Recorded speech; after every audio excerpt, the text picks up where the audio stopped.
Welcome to the A2Schools podcast. I'm your host, Andrew Cluley, the Director of Communications for the Ann Arbor Public Schools. Unfortunately, today, Dr. Swift could not join us as we are getting backed up with meetings from last week's ice storm. Speaking of which, I just want to thank everybody from the community and the district that helped make it so that we could get our schools open as quickly as possible, particularly members of the ITD team, food services, the facilities team, and of course the people that came and helped clean up the grounds and made them safe and able to have kids on the grounds. Thank you to everyone, and of course to the DTE workers and the linemen that they brought in from out of state to get the power back up as fast as possible. We thank them all. So today we decided we would, since last week we focused in on Black History Month, which I hope if you got a chance to hear that podcast. If not, go click on the link and listen to it now. But February is also Career Technical Education Month, and so we decided that we would focus this week in on CTE. So joining us today is Tom Pachera. He's the Director of Career Technical Education and Project Lead the Way for the Ann Arbor Public Schools. Hi, everyone. Thanks for joining us today. I'm excited to tell you a little bit more about career and tech ed in the Ann Arbor Public Schools, and I guess a little bit countywide and statewide. Here in Ann Arbor, we're very proud of having more programs than the rest of the county combined. We have 11 different course sequences. We see over 300 students on the course of over the course of each day. We have 30 CTE teachers in the district, and we're funded by the state and federal governments, which makes us a little different than your normal, academic classes. We consider ourselves academic electives. I'm also joined today with a couple of our amazing staff members at Huron High School. So I'll turn it over to Allison Andres to say hello. Hi, I'm Allison Andres, and I am at Ann Arbor Huron High School. I'm the co-department chair here at Huron and the work-based learning coordinator, and also teach a variety of business classes.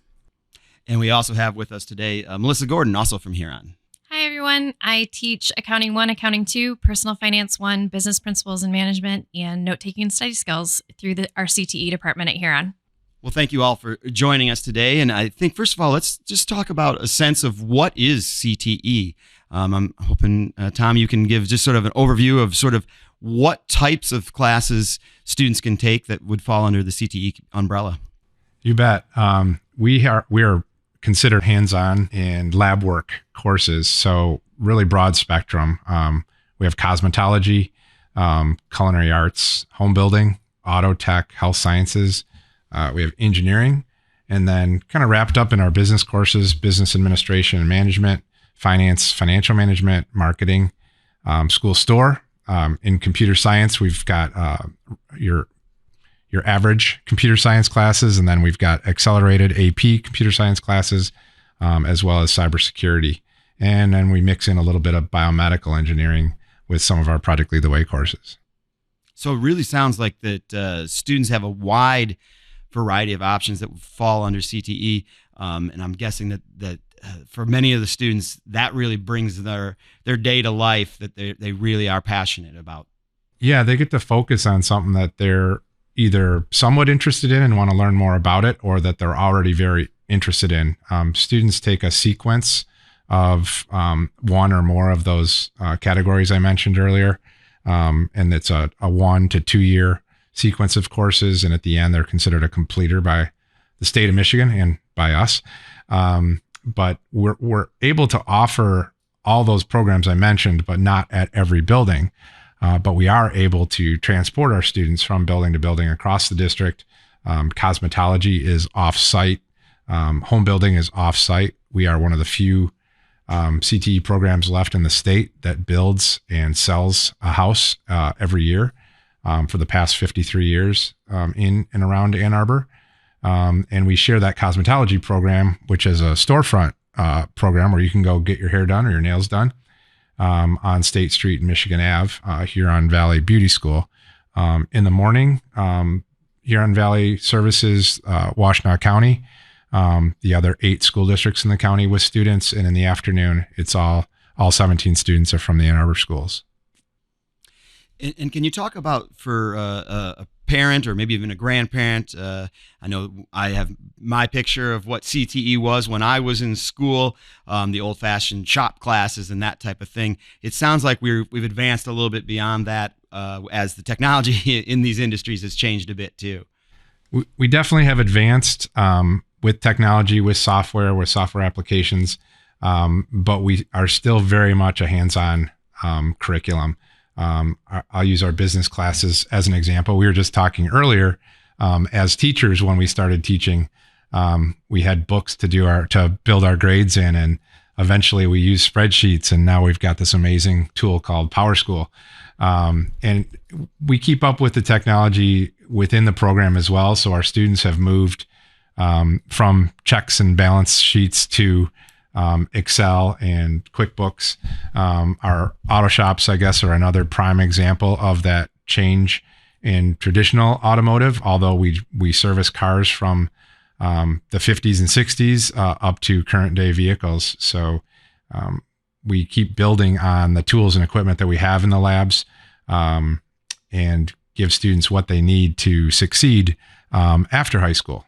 And I'm wondering, maybe, Allison, you can talk about the students that you see in your classroom. Is there any traits that are common among them, or would a person coming into our school not have any idea that they're CTE class versus any other class? I think I would say it's fair to say department-wide that once a student enters the business department or CTE course, they typically stick within the CTE department. So it's very common that me and Melissa and Vince will all have the same student in class because they really like the project-based hands-on learning. They really love the fact that when they leave our program, they are leaving with a skill, which is unlike any of the other curriculum typically in the district. So for example, when you leave auto, you will be able to change a tire on the side of the road if you need to. Same thing with personal finance. When you leave our personal finance curriculum, you will be financially literate for when you graduate high school and get your first paycheck and go off into college. So I think those types of skill sets really set our programs apart. And I'm guessing that there's some good crossover that if you take the auto class, then the business class could help you out if you end up wanting to open a garage or something along those lines. Absolutely. Yep. And we offer those types of experiences through entrepreneurship. We have an entrepreneurship class that will show you how to write a business plan and the product life cycle and how to go about doing that. Excellent. And Melissa, what do you think is the biggest thing that the students get from these classes? Honestly, I think it's enjoyment. I think it's an excitement to come to class every day because you're going to be using whatever it is that we're learning or teaching you that day at some point in your life. And for some of them, it's applying it right now. I remember when our home building instructor, Mark Valsheen, would talk about, I was teaching geometry at one point because I also have a math degree.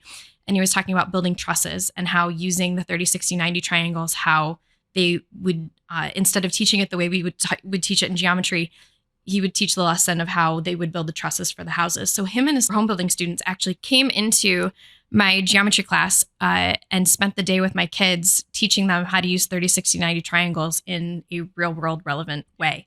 And it clicked for some kids and it didn't click for other kids, and that's okay.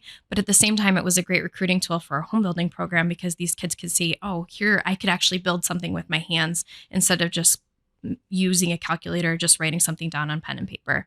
So I think that's probably what a lot of them get out of it, is they see this future value that might help them in school if they choose to go to a vocational school, if they choose to go to a community college or a 4-year degree.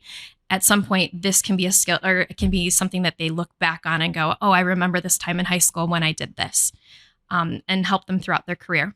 And it sounds great just having that extra way to learn a skill, because not everyone obviously learns the exact same way. Very true. Very true. And I feel like we give them that opportunity, be it through any of our classes, and we're able to reach such a vast group of students in different ways because it doesn't all have to be done one way.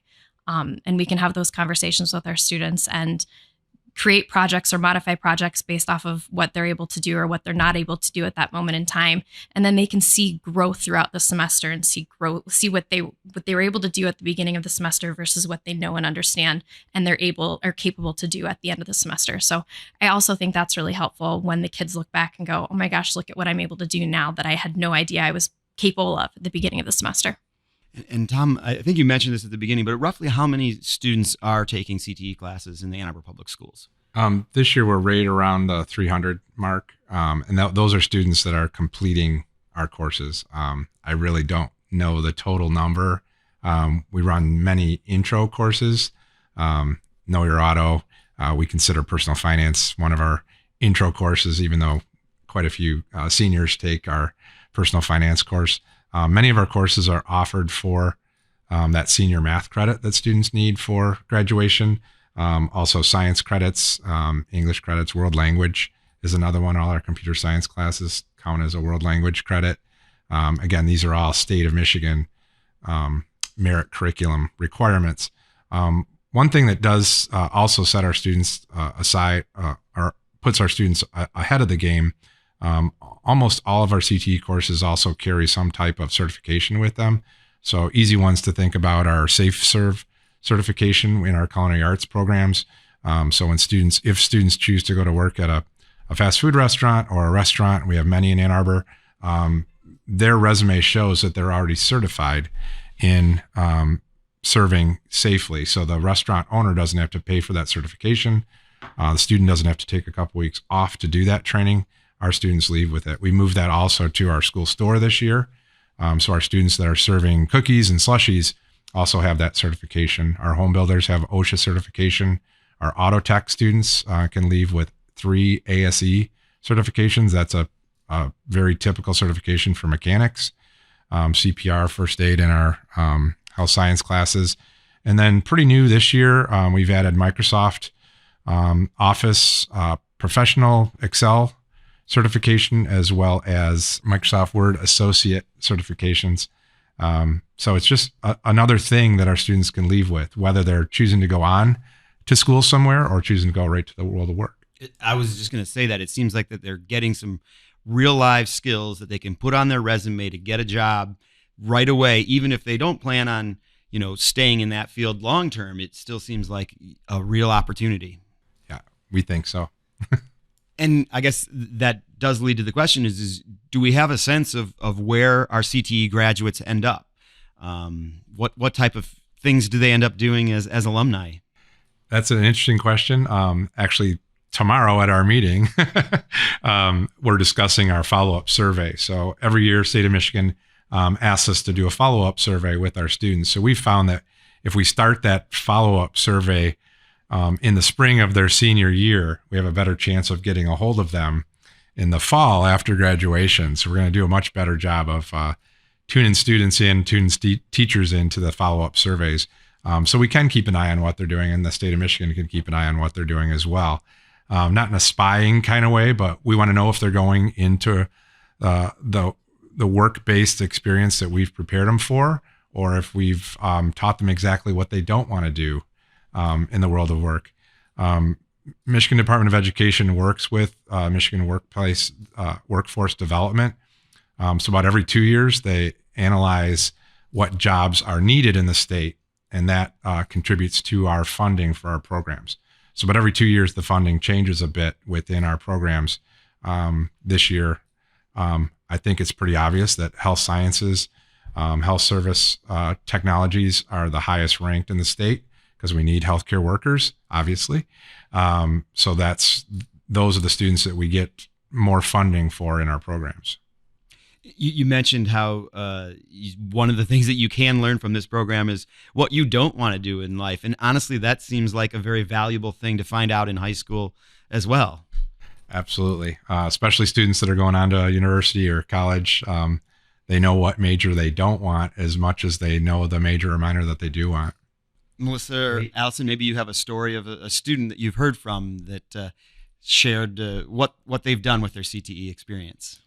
I've heard from a lot of kids who've taken accounting and then go and take accounting in college and are exploring just being either a business owner or getting the experience in a business environment, but having an accounting background going into it.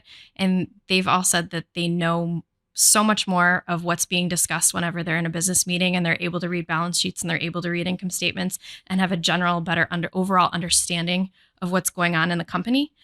But I've also had a lot of kids come back and talk to me about personal finance and how their roommates have no idea what's going on. They'll email me and ask for our Making Ends Meet budget spreadsheet their freshman year of college and say, hey, can you just send it to me? I know like I don't go to school there anymore, but would it be possible for you to send it? It was so helpful. And then after they've created the spreadsheet, they're saying, thank you. I've been able to manage my money so much better. My roommates are going into debt. I'm not.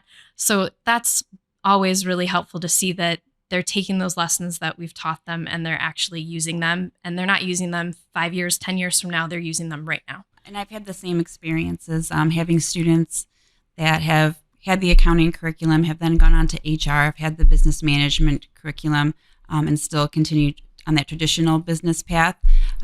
Today, however, though, I was out doing my work-based learning site visits, and the owner of Latitude downtown, he is a Huron grad, unbeknownst to me until I met him today, and he had Mr. Hunter as a CTE teacher, and then went to Eastern for his business degree, and now owns Latitude, which is an Indian Mexican kitchen fusion restaurant downtown. So yeah, I think just hearing those experiences and, like, oh yeah, I had Mr. Hunter, I remember him, is pretty cool when you get out into the community, especially Ann Arbor. It's such a small community. There are so many stories like that where Ann Arbor Public School students are now business owners and have gone through CTE programs. Great.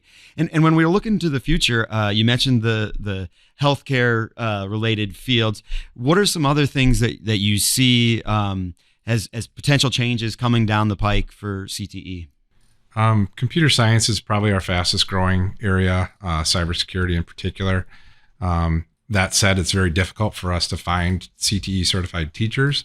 I mentioned we've got 30 CTE certified teachers that I'm very proud of. It's hard to find CTE certified teachers. You have to have your bachelor's degree, your teaching degree, as well as over 4,000 hours of work experience.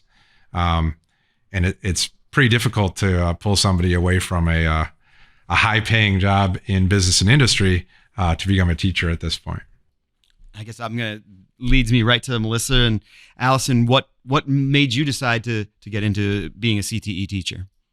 Well, I'd always wanted to be a teacher as a child, but then went the way after high school to major in business management, because that's just what the expectation kind of was.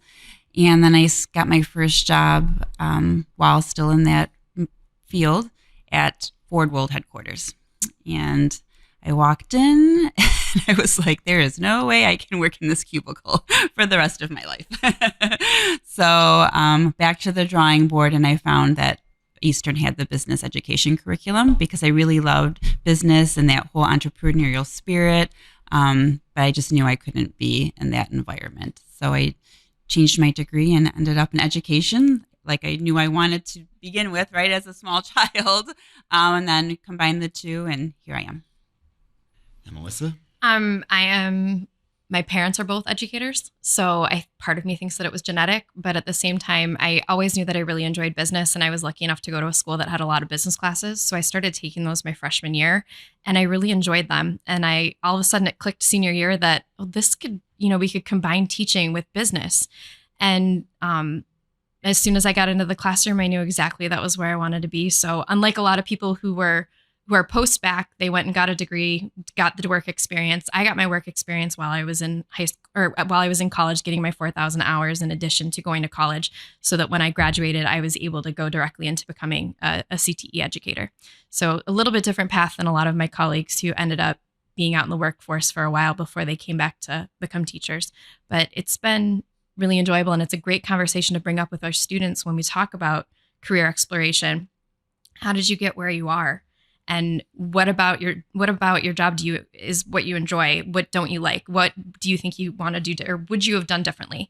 So bringing, I think, our experience into the classroom also helps make it more fun for the kids, and there's a lot of engagement. Well, that sounds amazing. As we're wrapping up this segment on the A2Schools podcast, is there anything else that you guys would like to share as we celebrate CTE month here in the Ann Arbor? So I guess two more things I'd like to add. On April 17th, coming up quick at Pioneer High School, we have our annual College and Career Fair. This is the first year that we're combining that College and Career Fair with the Saline schools. So it'll be a Washtenaw area College and Career Fair.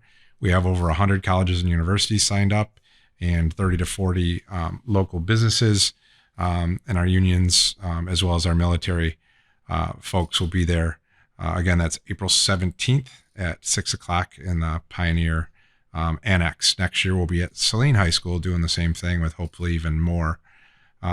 We'd also like to put a plug in. We're always looking for advisory members.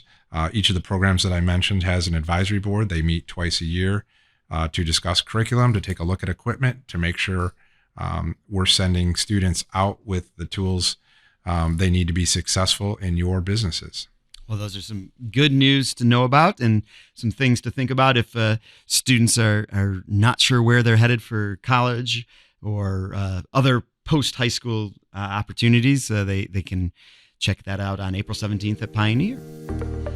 Speaking of good news, this brings us to the good news sections on the A2Schools podcast. And we're here at Huron, so we're going to celebrate some good news from Huron. And that's the Huron Science Bowl team led by Michael Demerin, a science teacher here at Huron. They have qualified for the National Science Bowl, sponsored by the U.S. Department of Energy. They won the regional competition a week or so ago to qualify for the Nationals. So congratulations to the Huron Science team, and best of luck in the National Finals. Well, I would like to thank all our guests for being here today. So thank you for joining us, Tom. Thank you, Andrew. Thank you, Allison, for joining us. Thank you. My pleasure. And Melissa, thank you as well. Thanks for having me. And thank you for listening to the A2Schools podcast. As always, if you have any questions about the Ann Arbor Public Schools, the first place to go to look for an answer is our website, A2Schools.org. If you have a topic you'd like to hear about in a future episode of the A2Schools podcast, please email me, communications@A2Schools.org. And thanks again for listening to this week's edition of the A2Schools podcast.